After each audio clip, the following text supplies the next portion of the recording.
Évangile de Jésus-Christ selon saint Jean 10, 31-42. Alors les gens prirent de nouveau des pierres, dans l'intention de le lapider.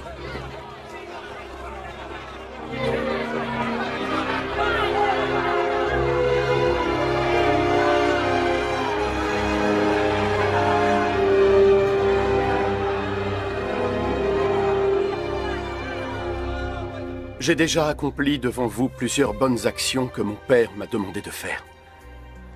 Pour laquelle de ces actions voulez-vous me lapider? Nous ne voulons pas te lapider à cause d'une action particulière, mais parce que tu viens de blasphémer.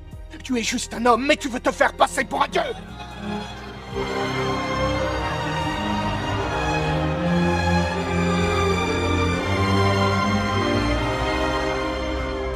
Il est écrit dans votre propre logique que Dieu avait dit « Vous êtes des dieux ». Nous savons que ce qui est dans l'Écriture est une vérité éternelle. Et Dieu a appelé ces gens des dieux. Les gens à qui sa parole était adressée. Quant à moi, le Père m'a choisi et m'a envoyé dans le monde. Comment pouvez-vous alors m'accuser de blasphémer lorsque je vous dis que je suis le Fils de Dieu? Ne me croyez donc pas alors, si je n'accomplis pas les œuvres que mon Père veut me voir faire. Mais si je les accomplis, quand bien même vous ne me croiriez pas, vous pourriez au moins croire en mes actes, afin que vous soyez convaincus, une fois pour toutes, que le Père est en moi, et que je suis dans le Père. Blasphème!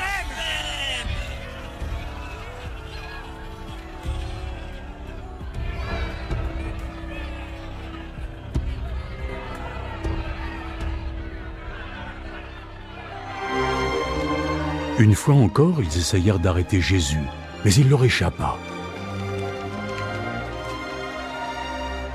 Jésus s'en alla de nouveau sur la rive opposée du Jourdain, à l'endroit où jadis Jean avait baptisé, et il y resta.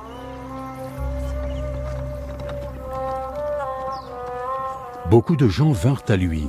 Ils lui disaient « Jean n'a pas accompli de miracle, mais tout ce qu'il a dit sur cet homme était vrai. » Et là, plusieurs personnes crurent en lui. Acclamons la parole de Dieu.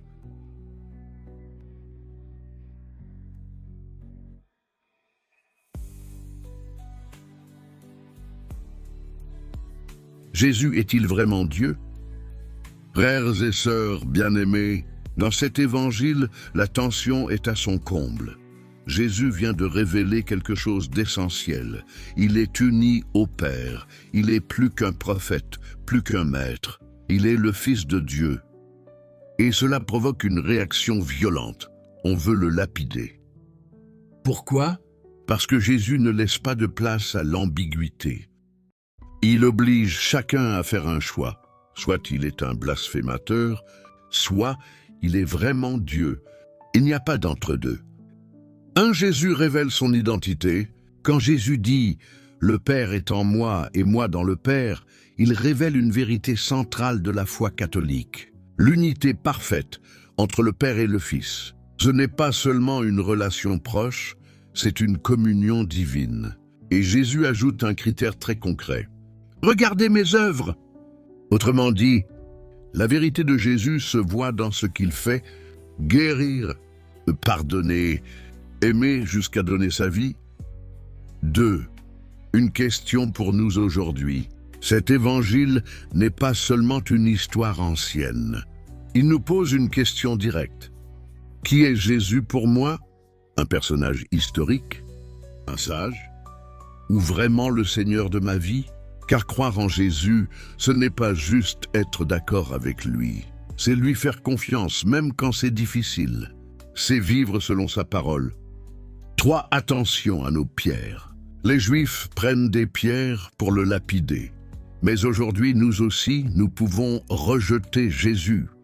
Quand nous refusons d'écouter sa parole, quand nous choisissons le péché en connaissance de cause, quand nous voulons un Dieu qui nous arrange. Chaque fois que je refuse la vérité, je prends symboliquement une pierre contre Jésus. 4. Comment vivre cet évangile au quotidien? Voici 3 pistes simples. Regarder les œuvres de Dieu dans ma vie. Reconnaître ce que Dieu fait pour moi chaque jour. 2. Faire confiance même sans tout comprendre.